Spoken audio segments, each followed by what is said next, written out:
मेरी साधना को सजीव एवं पूर्ण बनाने के लिए मेरे ही प्रभु के रूप में विराजमान आप सभी सत्संग प्रेमी माताओं, बहनों और भाइयों के चरणों में सादर प्रणाम। आज का विषय है मनुष्य का सबसे खतरनाक शत्रु ईगो या अहंकार। ईगो को कैसे मिटाएं? महत्वपूर्ण विषय है भैया जी। एक बार और सुने विषय को। मनुष्य का सबसे खतरनाक शत्रु है ईगो या अहंकार। ईगो को कैसे मिटाएं? ईगो कहें, इसको हिंदी में कहते हैं अहंकार, या सरल शब्द है इसके लिए अभिमान। अभिमान कहें, अहंकार कहें, एक ही बात है लगभग। सबसे पहले मैं आपसे निवेदन करूं कि इंसान को अभिमान किस किस का होता है। अभिमान होता है भैया जी स्वस्थ शरीर का, शरीर की सुंदरता का, शरीर के बल का पहला अभिमान होता है। मैं स्वस्थ हूँ, मैं बहुत सुंदर हूँ, मैं बहुत बलवान हूँ। इस तरह की जो भावना होती है मन मन में, इसे कहते हैं शरीर का अभिमान, सुंदरता का अभिमान। तो अभिमान होता है शरीर का। फिर अभिमान होता है जाति का, धर्म का और कुल का। मैं ऊंची जाति का हूँ, मैं उच्च वर्ण का हूँ, मैं अमुक धर्म का हूँ। ये अभिमान होता है जाति, धर्म और कुल का। इसके बाद में अभिमान होता है इंसान को विद्या का, धन का, पद का और प्रतिष्ठा का। मैं बहुत पढ़ा लिखा हूँ, मैं बहुत धनवान हूँ, मैं इतने ऊंचे पद पर कार्य करने वाला हूँ, मेरी समाज में और राष्ट्र में बहुत ज़बरदस्त प्रतिष्ठा है, सम्मान है, मुझे भारत रत्न की उपाधि मिली है। इसका अभिमान होता है। फिर अभिमान होता है अपने व्यक्तित्व के गुणों का, व्यक्तित्व की विशेषताओं का। कौन कौन सी विशेषताओं का? आप में विनम्रता है, आपके कंठ बहुत सुरीले हैं, आपकी वाणी में बड़ा मिठास है, आप बड़े व्यवहार कुशल हैं, आप शिष्टाचार के नियमों के पालन करने वाले हैं। इनका भी अभिमान होता है भैया जी। मैं बहुत विनम्र हूँ, मैं बहुत व्यवहार कुशल हूँ, मैं बहुत जानकार हूँ, मैं बहुत विद्वान हूँ, मैं समय पर उठता हूँ, मैं समय पर सोता हूँ, इस तरह की जो विशेषताएं हैं उनका भी अभिमान मनुष्य को होता है। इसके बाद में अभिमान होता है भैया जी शुभ कार्य करने का और सेवा करने का।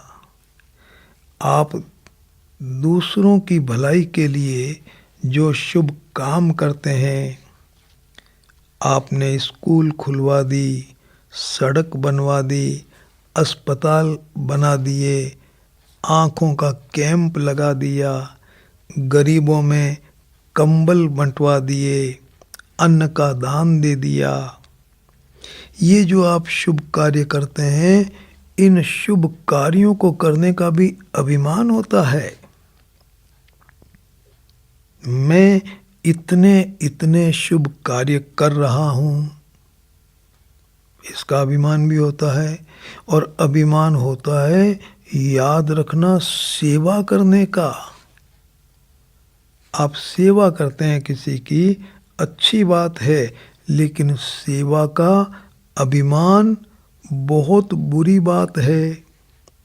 स्वामी जी महाराज का एक वाक्य मुझे याद आ गया, भलाई का अभिमान बुराई की जड़ है।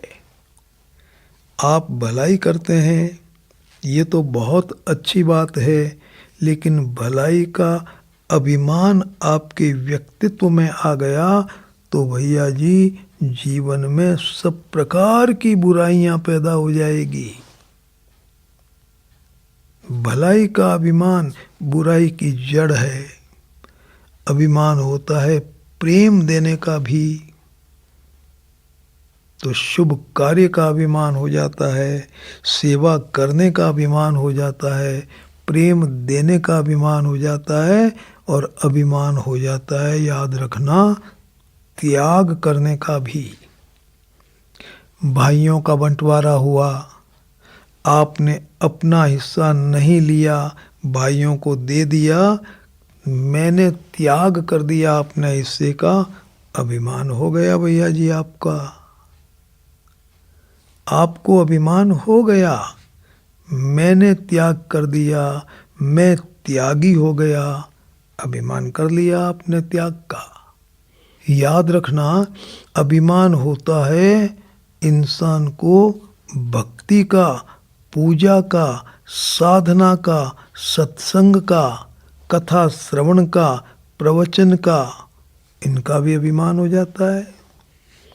मैं इतनी देर तक पूजा करता हूँ, मैं इतना जप करता हूँ, मैं इतना तप करता हूँ, मैं बहुत अच्छा बोलता हूँ, मैंने बहुत प्रवचन सुने हैं, मैं खूब प्रवचन दे चुका हूँ, मैं इस तरह से ये अमुक अमुक साधना कर रहा हूँ, मैंने इतनी तीर्थ यात्राएं कर ली।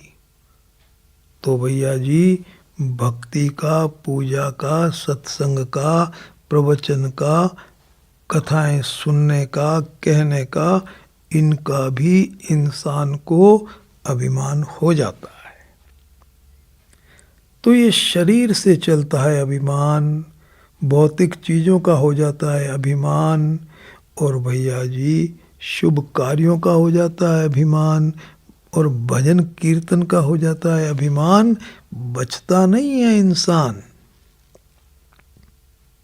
यदि आपके जीवन में किसी भी प्रकार का अभिमान रहेगा भैया जी, ध्यान दे करके आप सुन लेना, किसी भी तरह का अभिमान आपके जीवन में रहेगा तो आपको वो नुकसान होंगे जिनसे बड़ा नुकसान कोई हो नहीं सकता।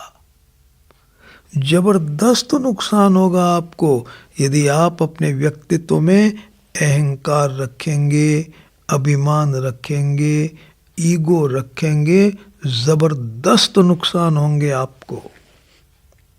इतना जबरदस्त नुकसान होगा कि आपका जीवन बर्बाद हो जाएगा, मानव जीवन की आप हत्या कर देंगे, हत्या। निवेदन कर रहा हूं मैं आपसे, सावधान हो जाना। कि अभिमान से आपको कितना नुकसान होगा। रामचरितमानस की एक चौपाई निवेदन करूं मैं आरंभ में। सकल शोकदायक अभिमाना, सकल शोकदायक अभिमाना, सब प्रकार के दुखों का, शोकों का जो घर है, जड़ है, उसका नाम है अभिमान। यदि आपके जीवन में किसी भी प्रकार का अभिमान रहेगा, समझ लीजिए सब प्रकार के दुख आपके जीवन में आपको झेलने पड़ेंगे, आप बच नहीं सकते। संत वाणी में मैंने एक बहुत सुंदर वाक्य सुना, अभिमानी योगी से प्रायश्चित करने वाला पापी कहीं अधिक अच्छा होता है। ध्यान देकर के सुनना आप। देखो, एक तरफ है अभिमानी योगी और दूसरी तरफ है भैया जी प्रायश्चित करने वाला पापी। पापी है लेकिन वो अपने पाप का प्रायश्चित कर रहा है, और उधर भैया जी बहुत बड़ा योगी है लेकिन उसको अपने योग का अभिमान है। संत ने कहा कि अभिमान करने वाला योगी उसका पतन हो सकता है, और प्रायश्चित करने वाला पापी भैया जी वो आगे बढ़ सकता है। अभिमान से पतन हो जाता है और प्रायश्चित से आदमी अपनी साधना में, अपने मार्ग में बहुत आगे बढ़ जाता है।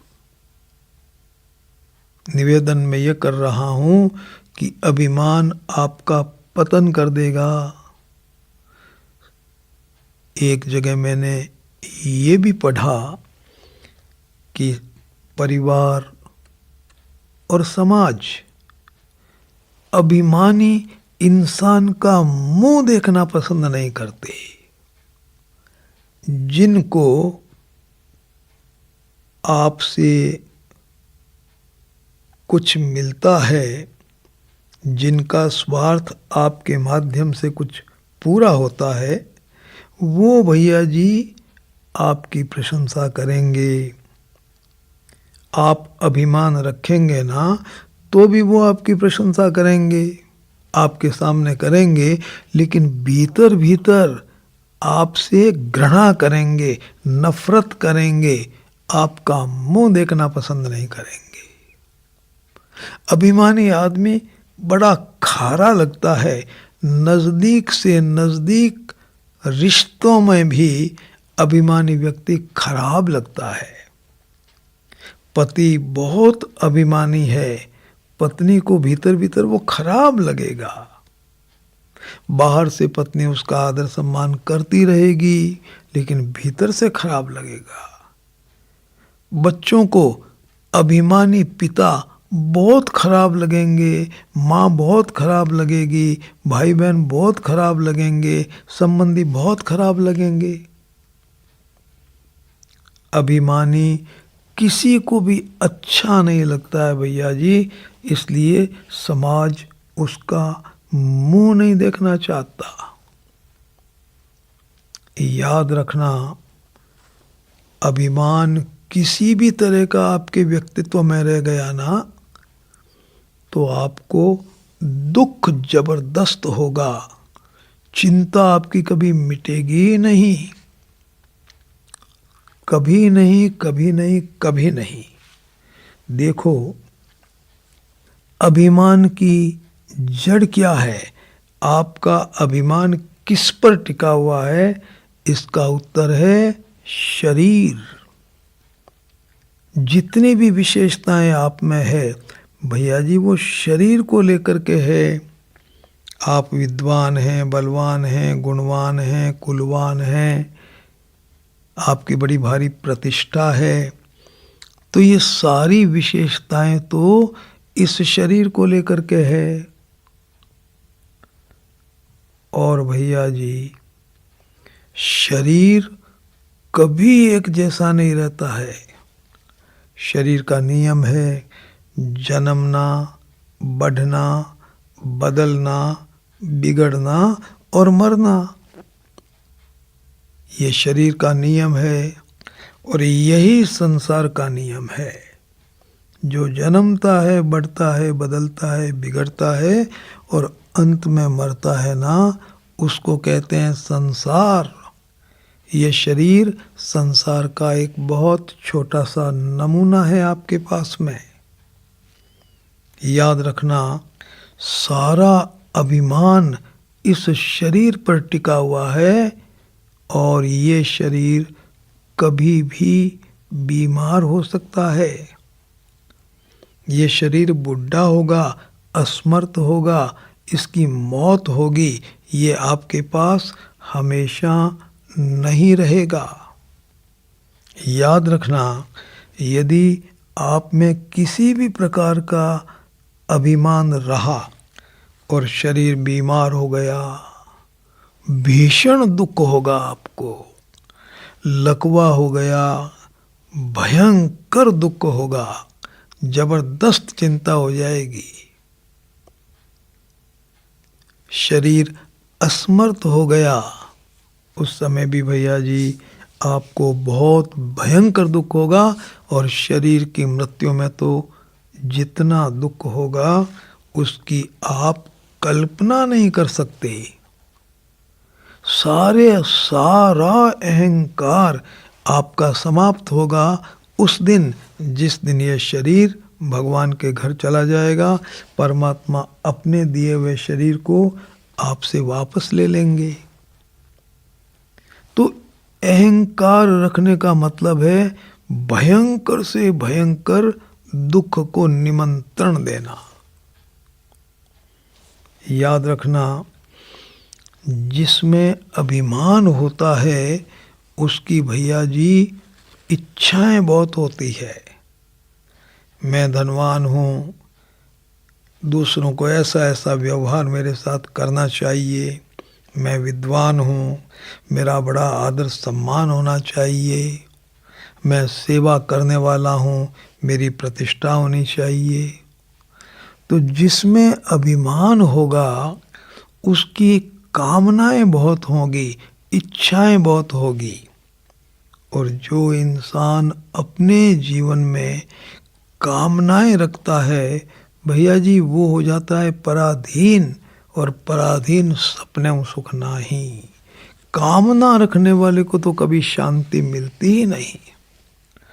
कामना पूरी हो गई तो आपको मिलेगा ऐसा क्षणिक सुख, थोड़ी देर का सुख, जो थोड़ी देर रहेगा, घटेगा, अंत में मिट जाएगा। और मिटेगा तो आपको बहुत दुख होगा।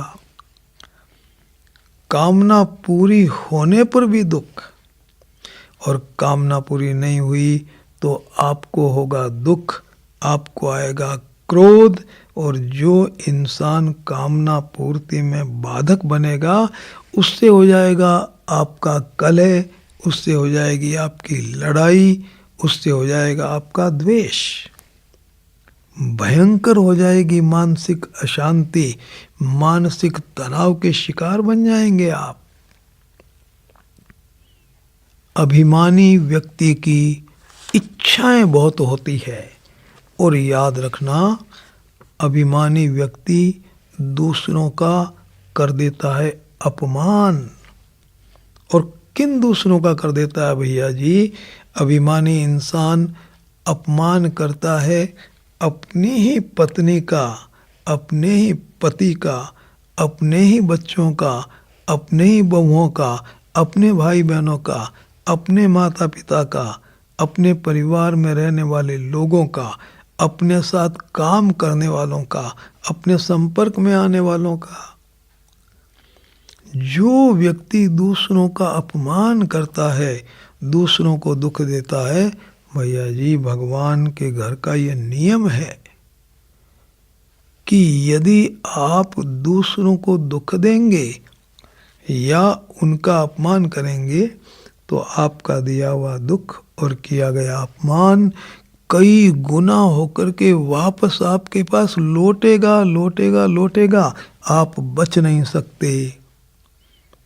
अभिमानी करेगा अपमान और बदले में उसका होगा लाखों गुना अभिमान, बदले में उसका होगा लाखों गुना अपमान।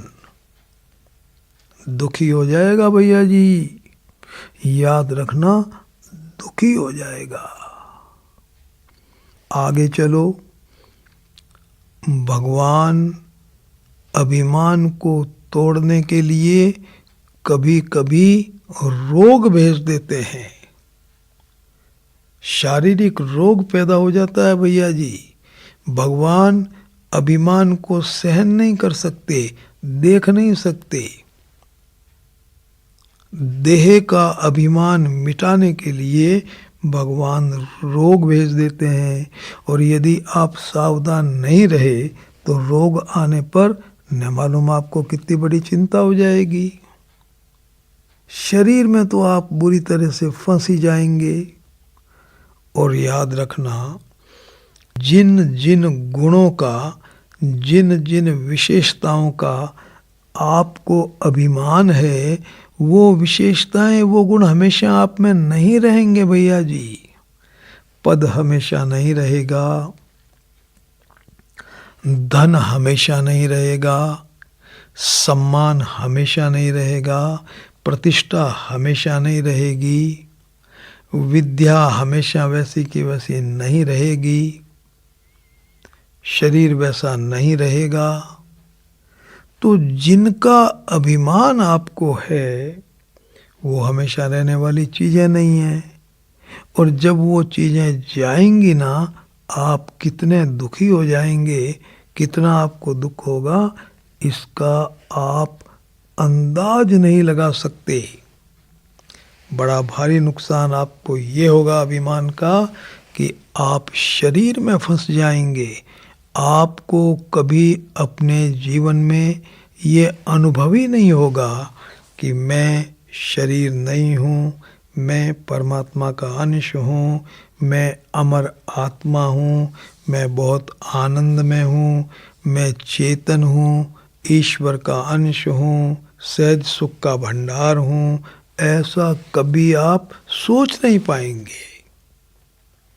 रोम रोम में एक बात छा जाएगी आपके, मैं शरीर हूँ, मैं शरीर हूँ, शरीर मेरा है, विशेषताएं मेरी हैं। भैया जी ये बात दिल दिमाग में, रोम रोम में आपके बैठ जाएगी। और यदि आपने इस नश्वर शरीर को, बदलने वाले शरीर को मैं मान लिया, तो याद रखना भैया जी, इस शरीर के बीमार होने पर आपको ऐसा लगेगा मैं बीमार हो गया। इस शरीर के बुढ़े होने पर आपको ऐसा लगेगा मैं बुढ़ा हो गया। इस शरीर के असमर्थ हो जाने पर आपको ऐसा लगेगा राम राम, अब मैं क्या करूं, मैं तो असमर्थ हो गया। और जब शरीर मरने लगेगा तो आपको बड़ा ज़बरदस्त डर लगेगा, मैं मर रहा हूँ, मैं मर रहा हूँ, मैं मर रहा हूँ। अरे भाई तू कहाँ मर रहा है? मर रहा है शरीर, और तू शरीर है नहीं, तू भगवान का अंश है। भैया जी अभिमान रखने वाला व्यक्ति शरीर में बुरी तरह से फंस जाता है। कभी कल्पना नहीं कर पाता है कि मैं शरीर नहीं हूँ, सोच नहीं सकता मैं परमात्मा का अंश हूँ, कल्पना नहीं कर सकता। शरीर के रहते रहते आपको ये अनुभव करना ही होगा कि मैं शरीर नहीं हूँ, मैं भगवान का अंश हूँ, मैं अमर आत्मा हूँ। ये अनुभव आपको करना पड़ेगा महाराज। और ये अनुभव आपको तब तक होगा ही नहीं जब तक आप इस शरीर में फंसे रहेंगे, इस शरीर को मेरा मानेंगे, मैं मानेंगे, तब तक आपको यह अनुभव ही नहीं होगा कि मैं परमात्मा का अंश हूं। शरीर में फंसे रह गए, जीवन में चिंता और दुख आपके पीछे लगे ही रहेंगे। और शरीर से निकल गए, फिर देखो मजा। सिकंदर बादशाह भारत आया, किसी संत को उसने बुलाया अपने दरबार में, संत गए नहीं। सिकंदर को बहुत क्रोध आया, नंगी तलवार हाथ में लेकर के संत की कुटिया पर पहुंचा, बाहर निकाला और कहा कि महाराज आपने मेरा हुक्म नहीं माना, इसकी सजा यह है कि इस तलवार से मैं आपकी गर्दन को एक पल में धड़ से अलग कर दूंगा। तैयार हो गया मारने के लिए। संत ने हंस करके कहा कि सिकंदर, ये हिंदुस्तान है, ये भारतवर्ष है, देख तुझे बताता हूं एक चमत्कार, दे इस तलवार को मेरे हाथ में और फिर देख हिंदुस्तान के संत कैसे होते हैं। सिकंदर डरा, अपनी सुरक्षा का इंतजाम किया और संत के हाथ में तलवार दी। संत ने कहा कि सिकंदर, तू मुझे ये बता कि तू मुझे मारेगा या मेरे शरीर को मारेगा? दोनों में से किसको मारेगा बता? मैं पूछता हूं कि तू मुझे मारेगा या मेरे शरीर को मारेगा? किसको मारेगा? मुझे तू मार नहीं सकता। और रही बात इस शरीर की, तू क्या मारेगा शरीर को? ले, इस शरीर को तो मैं मार देता हूं। तलवार हाथ में थी, एक लगाई यहाँ हाथ पे, हाथ कट के अलग। तू क्या मारेगा इस शरीर को? मुझे डराता है? इस शरीर को तो मैं मार देता हूं। दोबारा वार किया, दूसरा टुकड़ा कट के अलग। तू क्या मारेगा इस शरीर को? मैं मार देता हूं। तीसरा वार किया, तीसरा टुकड़ा अलग। चौथा वार करने लगे अपने पैर की तरफ। तू क्या मारेगा? इस शरीर को तो मैं मार देता हूं। सिकंदर आया, पैरों में गिर गया, क्षमा मांगी। संत ने कहा कि भैया, तू मुझे तो मार नहीं सकता, मैं परमात्मा का अंश हूं, और शरीर को तू क्या मारेगा? ये तो मर ही रहा है। एक मंत्र पढ़ा, हाथ वैसा कि वैसा हो गया।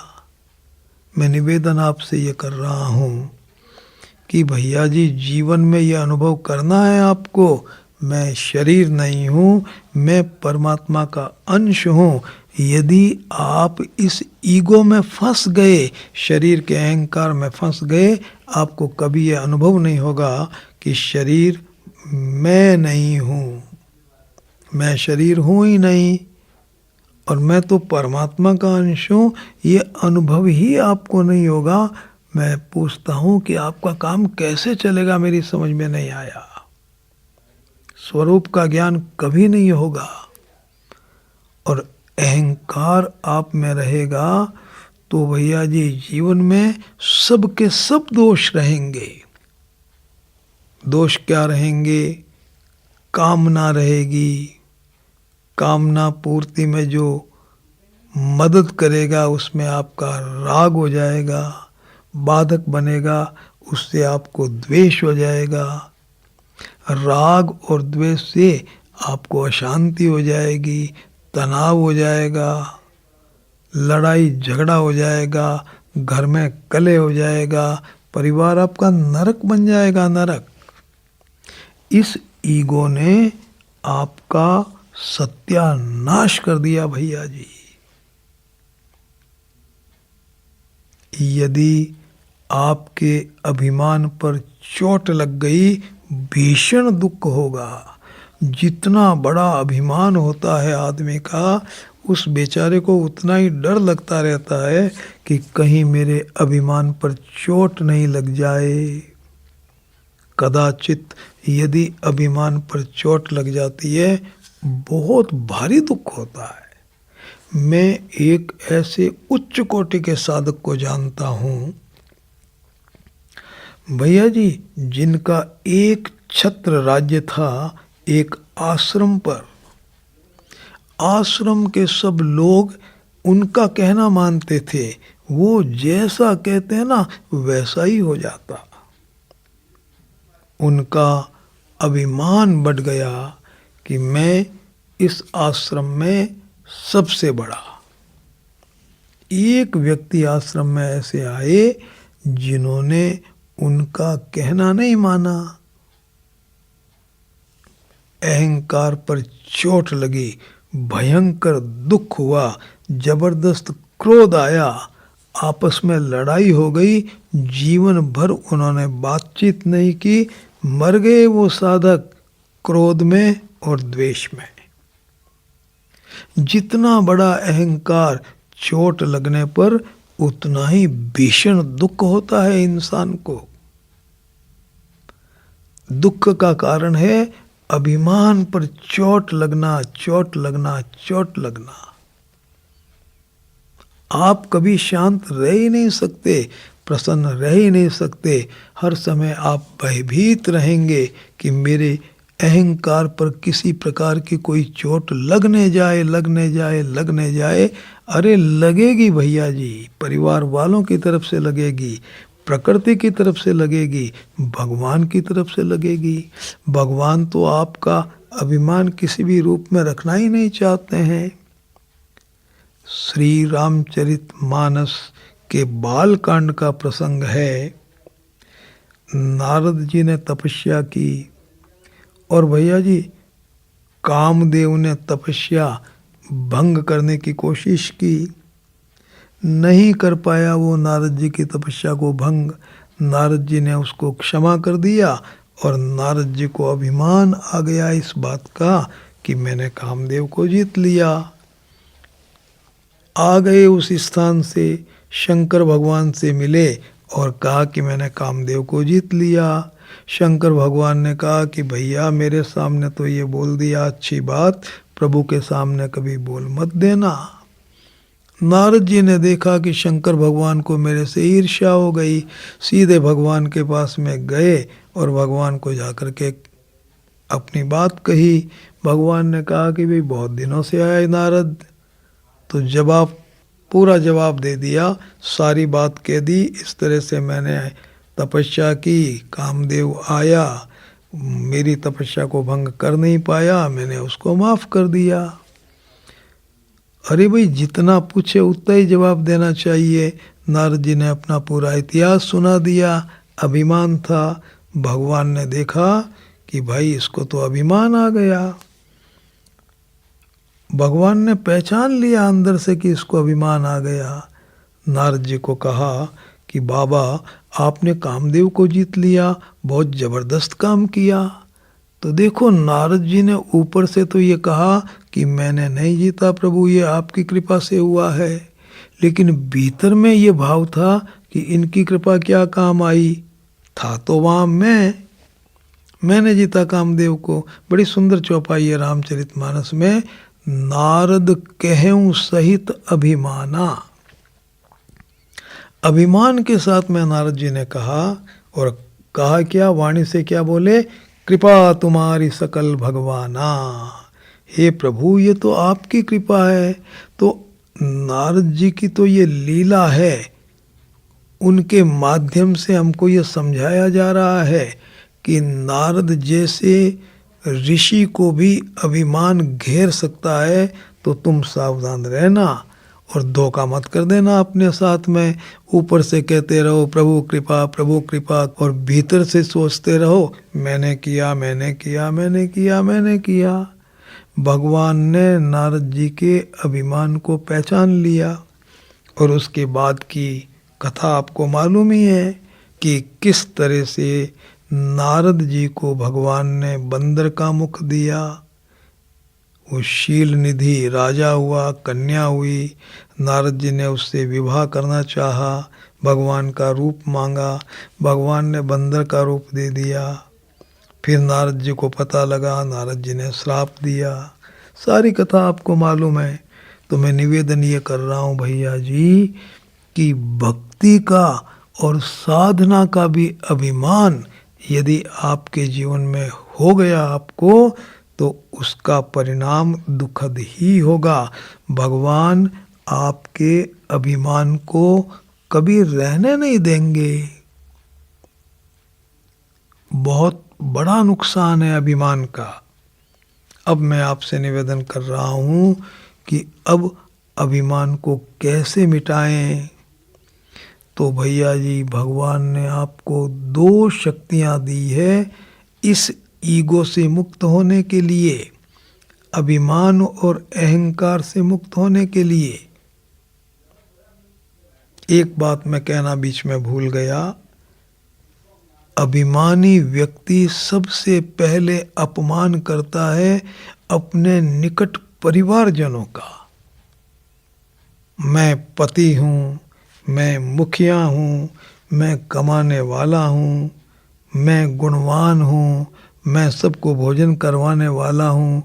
ऐसा अभिमान जो इंसान करता है वो सबसे पहले अपने घर वालों का ही अपमान करता है, घर वालों का अपमान करता है भैया जी। तो अपमान करने से फिर घर में होती है अशांति, कलह, और वापस मिलता है अपमान। सारा जीवन अशांत हो जाता है ऐसे इंसान का।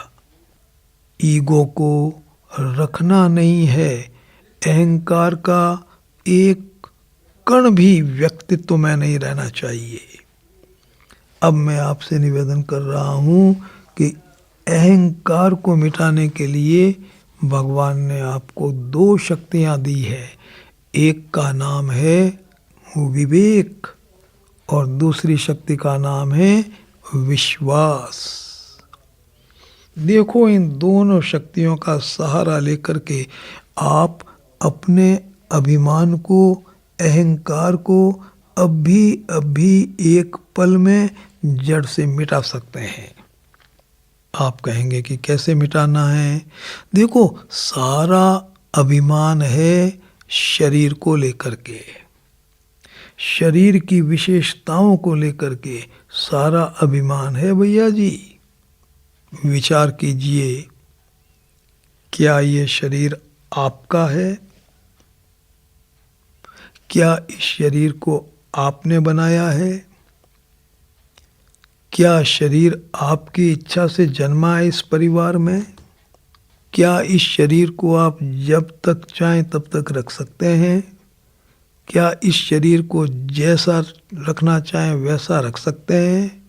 क्या इस शरीर को जहाँ रखना चाहें वहाँ रख सकते हैं? इस शरीर को जिंदा रखने के लिए 3 अत्यंत आवश्यक वस्तुएं चाहिए, श्वास, हवा और पानी। क्या इन तीनों वस्तुओं को आप बनाते हैं और इनकी व्यवस्था आप करते हैं? इस शरीर के लिए भोजन चाहिए, कपड़ा चाहिए, आवास चाहिए, हजारों चीज़ें चाहिए। क्या इन चीज़ों को आप बनाते हैं? आप इनका इंतजाम करते हैं? इस तरह से आप यदि सोचेंगे ना तो सारे प्रश्नों का उत्तर आएगा नहीं नहीं नहीं नहीं नहीं। इस शरीर को आपने नहीं बनाया, भगवान ने बनाया है। इस शरीर को रखने की दृष्टि से इस पर आपका लेश मात्र भी नियंत्रण नहीं चलता है। इस पर याद रखना पूर्णतया परमात्मा का नियंत्रण चलता है। ज्ञान के प्रकाश में विचार करने से आपको यह अनुभव होगा कि शरीर मेरा नहीं है। भैया जी जब शरीर आपका है ही नहीं तो शरीर में जो विशेषताएं हैं, जो गुण हैं, क्या वो आपके गुण हैं? ये तो शरीर भगवान का दिया हुआ है, शरीर प्रभु की अमानत है, शरीर भगवान का मेहमान है। और शरीर में जितने भी गुण हैं वो तो सब भगवान के दिए हुए गुण हैं। दूसरों के गुणों का अभिमान आप कर रहे हैं भूल से। आपकी चीज़ है ही नहीं, आपके गुण है ही नहीं।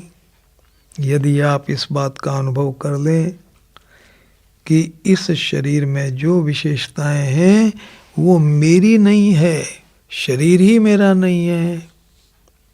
तो भैया जी आपका अभिमान अभी खत्म हो सकता है, इसी क्षण और इसी पल खत्म हो सकता है। शरीर मेरा नहीं है, मैं शरीर नहीं हूं, शरीर भगवान का दिया हुआ है। इस तरह का चिंतन यदि आप बना लें, इस सच्ची बात को आप समझ करके मान लें, तो भैया जी आपका अहंकार अभी खत्म हो जाएगा। आप जितने भी अच्छे काम करते हैं, बताइए वो अच्छे काम किसके द्वारा करते हैं? आपको कहना पड़ेगा शरीर के द्वारा करते हैं। तो शरीर के द्वारा आप काम कर रहे हैं और शरीर आपका है ही नहीं, किस बात का अभिमान आएगा आपको? शरीर को आप मेरा मान लेते हैं, मैं मान लेते हैं, तब आपको लगता है कि मैंने अच्छा काम किया। जिन यंत्रों से आप अच्छा काम कर रहे हैं वो यंत्र आपके है ही नहीं, तो आपने अच्छा काम किया ही नहीं भैया जी। आपने ऐसे ही सोच लिया मैंने किया मैंने किया मैंने किया। देखो आपने कुछ नहीं किया। अच्छे काम होते हैं समष्टि शक्तियों से, आप अकेले नहीं करते हैं अच्छा काम। यदि दूसरी दृष्टि से भी सोचा जाए तो कोई भी अच्छा काम आप अकेले थोड़े ही करते हैं। आज मैं बोल रहा हूँ तो क्या मैं ये अच्छा काम कर रहा हूँ बोलने का? इसमें देखो ये माइक भी काम आ रहे हैं, हवा भी काम आ रही है, पानी भी काम आता है, धरती भी काम आती है, प्रकाश भी काम आता है, दूसरे बहुत से लोग काम आते हैं। घर वाले आपको समय पर भोजन देते हैं, गाड़ी देते हैं, यहाँ भेजते हैं। कितनी शक्तियाँ काम कर रही है भैया जी। दिखता है एक आदमी तो समष्टि शक्तियों से होते हैं अच्छे काम। तो अकेला कोई इंसान अच्छा काम करता ही नहीं है। बताइए किस बात का ईगो है? आप सेवा करते हैं, शुभ काम करते हैं, आप अकेले थोड़े ही कर रहे हैं। और जिन चीज़ों से आप सेवा करते हैं वो चीज़ें आपकी है ही नहीं। जिस बुद्धि से आपकी सेवा करते हैं वो बुद्धि आपकी नहीं है। जिन आँखों से आप कोई अच्छा काम करते हैं वो आँखें आपकी नहीं है। जिस शरीर से आप अच्छा काम करते हैं वो शरीर आपका नहीं है। बताइए किस बात का अभिमान है आपको? किस चीज़ का अहंकार है? अहंकार अभिमान तो एक प्रकार की भूल है, मूर्खता है। मैं आपसे निवेदन करूं, अभिमान जैसी कोई चीज़ है ही नहीं। और देखो आप रोजाना सवेरे उठते हैं और शाम तक काम करते करते करते करते थक जाते हैं। आप कर ही नहीं सकते उसके बाद में काम। आप सोते हैं, रात्रि में आपको काम काज करने की एक नई शक्ति भगवान दे देते हैं। तो रोजाना तो भगवान आपको नई शक्ति देते हैं और उस शक्ति के सहारे आप शुभ काम करते हैं, अच्छे काम करते हैं। तो बताइए शक्ति तो भगवान की दी हुई है, प्रेरणा भगवान की दी हुई है। किस बात का अभिमान है आपको? और आपका अभिमान आप दिखाते हैं अपने से हल्के लोगों के सामने। उनके सामने आप अपने को ऐसे समझते हैं कि मैं इनसे बहुत ऊंचा हूँ, मैं इनसे बहुत होशियार हूँ, मैं इनसे बहुत अच्छा हूँ। अरे भैया जी, क्या आपसे अच्छे इस दुनिया में कोई नहीं है? आपको कहना ही पड़ेगा कि लाखों लोग आपसे अच्छे हैं, और फिर आप किसके सामने अपना अभिमान दिखा रहे हैं? अरे लिखा हुआ तो यह है कि जगत प्रभु का स्वरूप है। जो कुछ आपको दिखाई दे रहा है वो तो भगवान का स्वरूप है। आपका बेटा भगवान है, आपकी माँ भगवान है, आपकी पत्नी भगवान है। तो इन भगवान के सामने भैया जी कैसा अभिमान? ये जो आपको अभिमान महसूस होता है कि कि मैं दूसरों से अच्छा हूँ, अच्छा हूँ, अच्छा हूँ, ये अभिमान तब महसूस होता है जब आप ये सोचते हैं कि जगत एक सामान्य इंसान का स्वरूप है, प्राणियों का स्वरूप है। विश्वास के आधार पर तो जगत प्रभु का स्वरूप है। तो भगवान के सामने बताइए किस प्रकार का ईगो रहेगा आपका। इस तरह से यदि आप विचार करेंगे ना भैया जी, तो आपका अभिमान नष्ट हो जाएगा। शरीर मेरा नहीं है, शरीर की विशेषताएं मेरी विशेषताएं नहीं है, मैं अकेला कोई अच्छा काम करता ही नहीं हूँ। अच्छे काम सब समष्टि शक्तियों से होते हैं, भगवान की कृपा से होते हैं। किस बात का ईगो है बताइए। रहीम जी दान दे रहे थे, लोग लेने वाले ले रहे थे। रहीम जी की आंखें जमीन में गड़ी हुई, बड़ी शर्म आ रही थी उनको। किसी ने पूछा कि रहीम जी आप इतना अच्छा काम कर रहे हैं, आपको शर्म क्यों आ रही है? रहीम जी का जवाब सुनो आप। रहीम जी ने उत्तर दिया, देने वाला देत है, देत रहत दिन रैन, लोग भरम मेरा करे तासे नीचे नैन।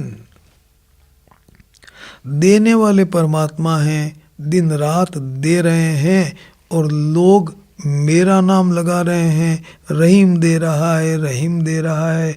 अरे भैया मैं कहाँ दे रहा हूँ बताओ, मुझे क्यों बीच में बदनाम किया जा रहा है? लोग भरम मेरा करे तासे नीचे नैन, मुझे शर्म आ रही है कि लोग मेरा नाम लगाते हैं। क्या जबरदस्त चीज है। भाई जी श्री हनुमान प्रसाद जी पोद्दार को तत्कालीन भारत सरकार के गृह मंत्री गोविंद वल्लभ पंत ने एक पत्र लिखा और उस पत्र में ये लिखा कि पूज्य भाई जी, भारत सरकार आपको भारत रत्न की उपाधि से विभूषित करना चाहती है, आप अपनी स्वीकृति भेजिए। भाई जी ने पत्र के जवाब में लिखा कि पूज्य पंत जी, आप और आपकी भारत सरकार का मेरे पे स्नेह है, प्रेम है, इतनी बड़ी उपाधि और मुझे दी जाए। पहली बात तो यह है कि मैंने ऐसा कोई काम नहीं किया कि मुझे भारत रत्न से विभूषित किया जाए। और दूसरी बात यह है कि आप उपाधि देंगे शरीर को और मैं शरीर नहीं हूँ। उपाधि तो आप शरीर को देंगे, मुझे कहाँ उपाधि की ज़रूरत है। मैं भगवान का अंश हूँ, मैं शरीर हूँ ही नहीं। इसलिए मैं बहुत ही विनम्रता के साथ क्षमा मांगते हुए आपके इस प्रस्ताव को अस्वीकार करता हूँ। पंत जी के पास में भैया जी वो पत्र पहुंचा, गदगद हो गए, आंखों में आंसू बहने लग गए। भाई जी जैसे उच्च कोटि के व्यक्तित्व को भारत रत्न जैसी छोटी उपाधि प्रस्तावित करके मैंने भाई जी का अपमान कर दिया। क्षमा याचना का पत्र लिखा गया। तो निवेदन मैं आपसे ये कर रहा हूँ कि भैया जी, यदि शरीर से आप ऊपर उठ गए, मैं शरीर हूँ ही नहीं, बताइए फिर कौन सा तो आपने अच्छा काम किया, कौन सी आप में विशेषता रह गई। ये सारी बातें तो इस शरीर को लेकर के है। यदि आप इस बात को ठीक से समझ लें, स्वीकार कर लें, जीवन में उतार लें, शरीर मेरा नहीं है, मैं शरीर नहीं हूँ, शरीर की कोई भी विशेषता मेरी नहीं है, मैं तो परमात्मा का अंश हूँ, मैं अमर आत्मा हूँ। आपका सब प्रकार का अहंकार अभी अभी इसी पल जड़ मूल से भैया जी मिट जाएगा। अपने अभिमान को मिटाने के लिए यदि आप भाई जी के कुछ पदों का नित्य प्रति पाठ करेंगे तो भी आपका अभिमान मिट जाएगा। बहुत सुंदर पद भाई जी ने लिख रखे हैं, एक पद में आपको सुनाऊं। पाठ करना चाहिए।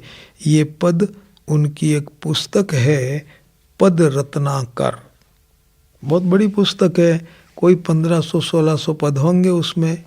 भाई जी ने किसी भी पद के साथ में अपना नाम नहीं जोड़ा भैया जी। पद बहुत सुंदर। एक पद है, प्रभो मिटा दो मेरा सारा सभी तरह का मद अभिमान, झुक जाए सिर प्राणी मात्र के चरणों में तुमको पहचान।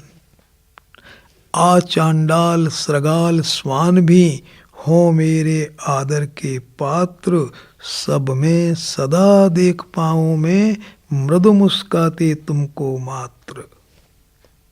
सबका सुख सम्मान परमित ही हो मेरी केवल चाह, भूलूं अपने को सब विधि में रहे न तन की सुधि पर वह, पूजूं सदा सभी में तुमको यथा योग्य कर सेवा मान, बढ़ती रहे वृत्ति सेवा की बढ़ती रहे शक्ति निर्माण।